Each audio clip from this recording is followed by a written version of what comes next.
cuman bilang kayak gini loh. Oh, podcast pakai otak. Cuman kayak gitu, sama-sama kita yuk. Udah jauh.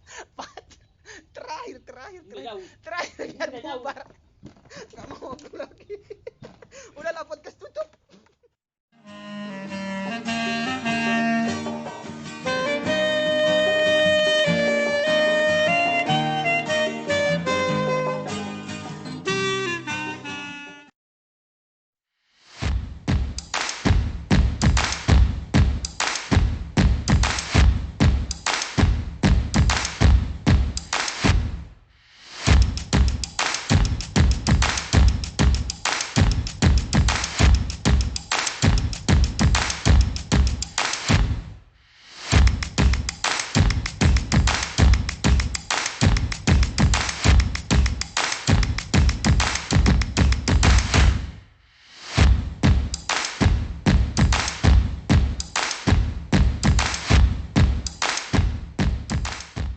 Assalamualaikum warahmatullahi wabarakatuh. Kembali lagi bertemu dengan saya Hoir Ihsan Daulay dalam apa? Podcast pakai otak. Ya, podcast pakai otak gua kali ini akan mendatangkan narasumber saya, sahabat saya sendiri. Dia seorang perempuan cantik yang baru saja menyelesaikan gelar sarjana kedokteran, guys. Jadi teman saya ini, sahabat saya ini mempunyai banyak cerita kisah bagaimana dia bisa menempuh sarjana kedokteran ini. Itu tentu banyak sekali cerita-cerita di balik apa yang sudah dia capai tentunya ya. Jadi bukan hanya itu yang akan saya tanya, saya juga akan menanyakan kehidupan pribadinya, percintaannya, bagaimana sih dia bersahabat, seperti apa sih. Pokoknya banyak yang harus saya gali dengan dia. Penasaran siapa perempuan cantik yang saya maksud ini?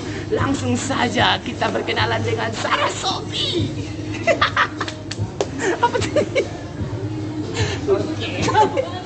Ini dia, guys. Sekarang kami sudah berada di Lia Garden dan ini adalah momen saya pertama kalinya mewawancarai seorang Sarah Sophie yang baru saja lulus sidang skripsi sarjana kedokteran di salah satu kampus ternama di Sumatera Barat. Sarah Sophie, apa kabar? Baik. Kabarnya baik ya. Ini siapa ini? Kok ada di sini? Nurul, kenapa kau di sini? Kau nggak ada hubungannya di sini. Tapi nggak apa-apa lah ya, kau tuh sebagai co-host ya, kau co-host saya ya, membantu saya. Oke guys, kita akan menanyaan langsung tentang sisi lain dari seorang Sarah Sophie. Selama ini orang mengenal Sarah Sophie seorang yang lemah lembut. Apakah faktanya seperti itu? Hai Sarah Sophie, siap untuk saya podcast? Oh, itu artinya siap. Baik, saya akan melontarkan 5 pertanyaan kepada Anda dan tolong dijawab secara eksklusif tanpa di rekayasa. Jawab aja apa adanya. Baik, pertanyaan saya yang pertama. Apakah benar Anda ini seorang mahasiswa kedokteran? Dan pertanyaan saya, ketika Anda dulu lulus dari SMA, kenapa sih memilih jurusan kedokteran? Silahkan. Yang keras ya, nggak punya mic kita ini. Jadi tuh, Boleh ya dekat-dekat kameranya. jadi tuh waktu sebelum tamat SMA tuh, pertama tuh cita-cita aku mau jadi dokter, jadi psikolog. Tapi itu dikasih tahu sama mama sama papa kalau kehidupan di Indonesia ini lebih mencerminkan itu kayak dokter aja lah. Kalau aku mikir juga karena nanti jatuhnya juga nanti bagian jiwa juga jadinya ke kedokteran juga, makanya ngambil kedokteran aja gitu.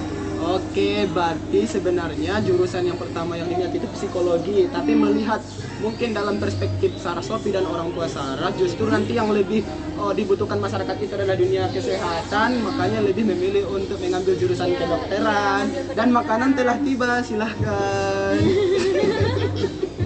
Kita makan dulu ya, biar nggak tegang ya. Baru 1 pertanyaan. Wow. Makan guys.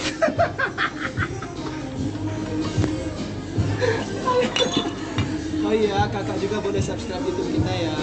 Nama channelnya Hoirul Ihsan Daulay. Ada podcast pakai otak di sana.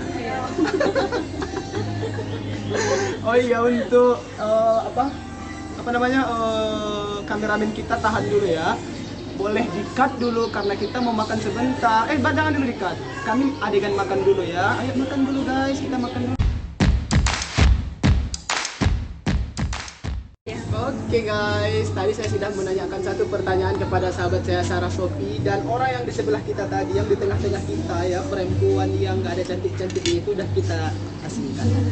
Dari mana dia udah hilang ya? Biarkan aja dia pergi kemanapun dia mau gitu. Dari tadi kenapa sih dia duduk di sini? Dia itu mengganggu momen banget guys. Ngedota. Baik, kita lanjut pertanyaan saya yang kedua untuk sahabat saya Sarah Sophie. Ketika Anda sekarang telah menyandang gelar sarjana kedokteran, seperti apa sih perasaannya? Perasaannya itu yang pertama itu bahagia ya, bahagia karena perjuangan itu luar biasa. Tapi ada juga deg-degannya karena kan nanti kan setelah STEM ini kan langsung nih ke rumah sakit koas gitu kan, tanggung jawab itu lebih besar lagi. Oh ya, tunggu. Jadi setelah ini sidang ini masih ada tahapan lagi. Iya. Apa nama tahapannya tadi?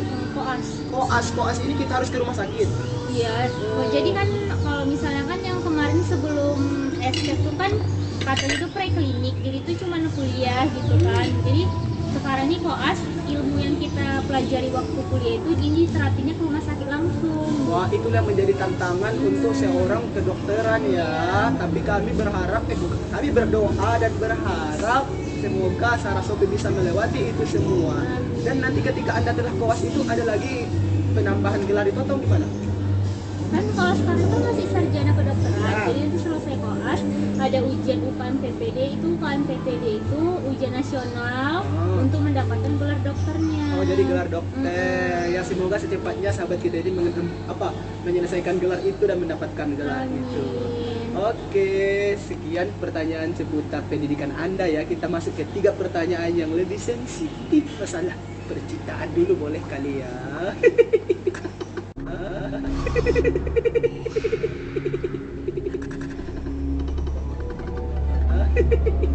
Saya akan bertanya kepada Anda, ada nggak sih selama ini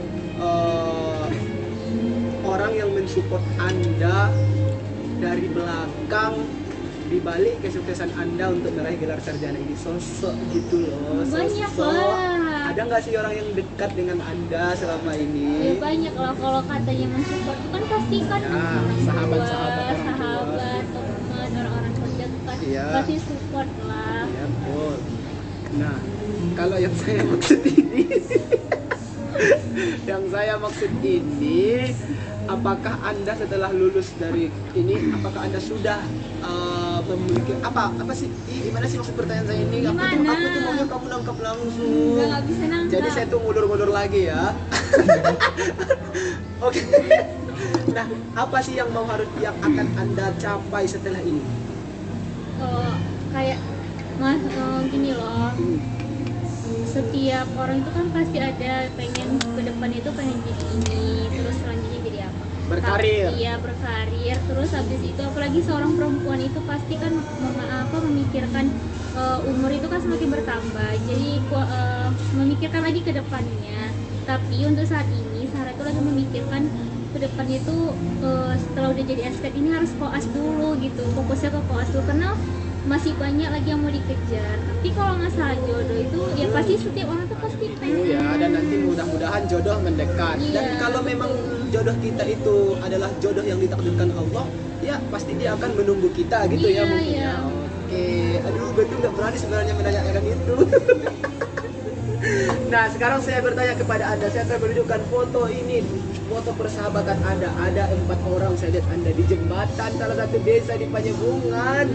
Ini kamu ini berteman sama si perempuan yang ini namanya kalau nggak salah Nurul Asikin, ini Muhammad As'ad. Kamu kenal mereka dari mana sih? SD ya? Iya, jadi Satu SD enggak. enggak? Jadi ini kisah pertemuan kami ini unik loh sebenarnya kan. Coba tuh ceritakan Jadi dong. kan aku tuh punya teman namanya Isa, itu teman SD aku. Jadi kemarin tuh aku waktu itu udah lama tuh ya. Jadi aku tuh lagi bosan di rumah. Jadi Isan ayo ya keluar. Tapi kan nggak mungkin berdua kan keluar kan. Terus kata Isan, aku kebetulan ada teman loh Sar ngajak keluar. Ya udah dari situ kami kenalan. Oh, jadi si Ihsan ini yang bawa Iya, mereka jadi berteman. Ihsan ini yang mengenalkannya dan jadilah silaturahminya sampai sekarang gitu. Dan benar nggak sih perasaan benar nggak sih dugaan ini ya udah saya berteman aja lah sama mereka. Sebenarnya sih saya nggak suka berteman sama mereka. Ada Enggak. Gini loh. Jadi pertemanan itu Tunggu kan, gini loh dari itu tengok lah, itu kan apa sih yang mau kita ambil dari sosok itu? Ini apa sih yang mau diambil? itu Mereka dari nggak ada bakat loh. kita tuh bertemannya bukan hanya karena bakat gitu kan, dia nyaman Asad, berteman. apalah seorang Asad? Apa yang kau lihat dari seorang teman Asad dan Asikin? Iya, pokoknya itu pertemanannya itu bagus gitu kan, sejalan juga, terus ya cocok aja gitu. Oke, luar biasa sekali. Jadi pertemanan kalian ini itu datangnya belakangan gitu ya, bukan karena Bukan belakangan loh, baru dipertemukan. Oh, baru gitu. dipertemukan, tapi tidak dengan latar belakang satu sekolah. Enggak, iya, Tempat ya. perantara orang gitu Perantara kan. orang. Tapi sampai sekarang tuh masih berteman. Nah, ini ada satu pertanyaan saya yang benar-benar ingin saya tanyakan. Katanya temanmu yang dua ini kemarin datang ke rumah untuk memberikan kejutan karena Anda telah selesai sidang. Iya. Benar nggak sih Anda meninggalkan mereka sendirian di rumah? Enggak kayak gitu ceritanya. Aja gitu. mah ceritakan. Kemarin mereka ini telepon ke manajer, bukan aku kan sekarang ada manajer kan. Jadi mereka pengen kali saya podcast. Katanya mereka itu lagi ini sakit hati sahabatnya sidang, mereka ditinggalin di rumahnya. Enggak gini. Jadi ternyata sahabat yang mereka maksud itu Sarah Sophie. Enggak kayak gini loh. Gimana? Jadi itu kan kemarin tuh kan memang udah janjian nih sama Asad sama Nurul, sama mereka berdua aja karena satu lagi nggak pernah balas chat kan.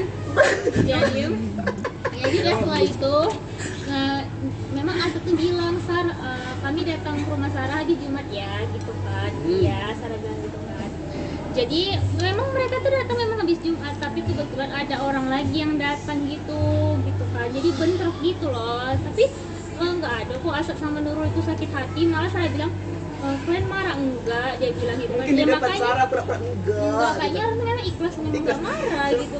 Mungkin di sini tuh ada kompor yang nggak menentu gitu loh. Meledak. Padahal dia ya loh yang nggak datang ya kan. Sampai mereka bingung gitu. Tengoklah, Dia itu ini mengasingkan aku kesalahan. Aku udah pakai kemeja ini, udah rapi ku gosok tadi. Itu Buru-buru, hoax katanya. tuh namanya. Hoax Itu ya? itu terlalu kompornya terlalu besar kali itu. Udah pakai ini dia safety semuanya. Enggak, tapi kan kemarin tuh memang ya karena gara-gara ada satu orang juga nggak datang, jadi kan nggak enak kan kalau jalan bertiga doang kan, nanti ya, cuma bertiga doang, nanti lain lagi cerita yang nggak datang tuh kan. Ya udah, jadi diganti hari Oke. ini dan bisa ngumpulnya berempat. Oh, jadi hari ini kalian sedang bertemu dengan sahabatmu yang saya maksud tadi. Iya. Jadi tidak ada ya sebenarnya kesalahan pahaman itu. Kami baik-baik aja, mungkin Baik-baik orang di belakang itu yang agak terlalu aneh gitu loh. Dan sampai tahu nggak mereka berdua pergi ngedet bareng. Enggak. Itu hikmah maksud gue yang tadi Oh, sahabatmu gitu. itu mereka ngedet bareng. Wah itu mah ya karena yang dua nggak sempat, yang dua kesempatan deh si Asikin sama Asad pergi ke layapan. Oke, pertanyaan saya yang terakhir dah sama Ih, kok terakhir banyak loh. Iya. saya ingin bertanya Udah mulai mengkomporin nih. apa sih sejauh sahabat-sahabatmu mengenalmu, kan itu sahabatmu yang di Sumbar, sahabatmu teman SMA kah, atau teman SD atau SMP, sejauh mereka mengenal sosok Sarah Sophie, apa sih yang mereka tidak kenal Sarah Sophie itu dengan ini? Apa sih satu hal yang orang tidak tahu Sarah Sophie itu seperti ini? Oh gitu ya. Apa? Atau suka begadang mungkin tidur jam 4? Apa sih yang orang nggak kenal Sarah Sophie itu kebiasaannya? Enggak, kayaknya nggak cocok lah pertanyaan ditanya satu tanya itu Enggak, sama maksudnya orang kita, gitu. oh ya bisa aja sih, kalian teman-temanku nggak tahu sebenarnya aku hobi ini Oh gitu, gini, misalnya. yang orang nggak tahu tuh Iya. ya. Sarah tuh kayak misalnya udah bad mood sama orang gitu Oh. kan, tapi tuh masih bisa mengkondisikan diri Sarah tuh supaya nggak bad mood sama orang gitu, ngerti nggak? Misalnya sebenarnya tuh hati tuh memang udah dongkol gitu kan, Oh. tapi karena suasananya tuh kayak gini, ya bisa dikondisikan. Sarah tuh maksudnya tuh bisa menyesuaikan aja. Sedangkan ketika teman-teman Anda telah mengira Anda itu sedang bad mood, tapi Anda bisa menutupi Iya, itu. iya, betul. Padahal pada saat itu Anda sebenarnya bad mood, tapi Iya, Anda pada menutupi itu. iya, Jadi iya. teman-teman yang lain jangan ini kalau melihat Sarah Sophie itu nampak pen-pen aja, siapa tahu dia bad mood gitu kan Iya, maksudnya. iya. Oke, luar biasa sekali sahabat saya ini. Oh, saya mau minta lagi dong satu kata motivasi lah untuk orang yang mendengarkan ini dari sosok Sarah Sophie. Baik itu orang yang lagi mengejar skripsi kah atau mengejar iya. cita-cita kah? Yang skripsi aja lah ya, Oke. karena banyak juga teman-teman Sarah yang di sekeliling Sarah itu masih skripsi itu terkendala gitu. Oh iya, karena pandemi mungkin banyak sekarang Iya, tantangan ya. jadi gini loh, skripsi itu rumusnya itu cuma hanya 3. Kita rajin revisi dan rajin ngejar dosen gitu. Kalau misalnya dia bilang dosennya sibuk atau galak, itu sekarang tuh tergantung dalam diri kita gitu. Kalau kita ada kemauan, pasti insya Allah itu akan terkejar. Soalnya Sarah bukan apa, Iya. pembimbing 1, pembimbing 2 Sarah itu orangnya super sibuk, galak juga. Tapi insya Allah kalau misalnya ada kemauan, pasti di jalan itu ada Allah yang nemenin dan itu selesai juga kok. Nah ini nih yang saya suka dari tipsnya. Jadi untuk teman-teman yang skripsinya terkendala itu jangan putus asa, terus Iya. aja. Karena kita nggak tahu besok atau 2 hari lagi tiba-tiba kita udah sidang Iya atau betul. gimana. Jadi ngikutin alurnya aja ya. Iya. Jadi kalau sebenarnya itu dosenku galak banget, jadi aku nggak mau lah Itu ngejar. bukan sebagai alasan itu bukan untuk kita. alasan ya. Jadi Jadi- kalau misalnya itu alasan kita, itu bakalan skripsi kita tuh nggak selesai-selesai. Yang rugi kita sendiri, Iya. bukan dosen kan? Iya, pasti kita nambah semester lagi. Nah dosen sih mana ada ruginya kalau kita nggak Iya. ngerjain skripsi. Jadi biarpun dosen. Terus Ah. dosen itu pasti lihat kegigihan kita loh. Kalau kita tuh sering ngecek, oh berarti anak ini sungguh-sungguh. Nah, berarti bisa jadi dosen galak itu hanya sebuah peran dia gitu ya. Iya, terus itu mungkin dia tuh sebagai tantangan aja. Oh, anak ini kuat nggak mentalnya Iya. ya aku giniin. Karena kalau seorang sarjana itu lulus dengan mudah-mudah saja, mulus-mulus saja, ya bisa Iya. jadi dia itu tidak ada respect dengan gelar dia. Terus kan nggak ada juga sih kenang-kenangan dari diri kita kan. Nanti kalau kita bisa kerja, terus kita udah punya anak, oh Iya, iya, teringat. mama dulu kayak gitu juga loh, gitu. Dan akhirnya penghargaan kita terhadap gelar kita itu sangat tinggi Iya. karena meraihnya susah Iya, gitu. betul.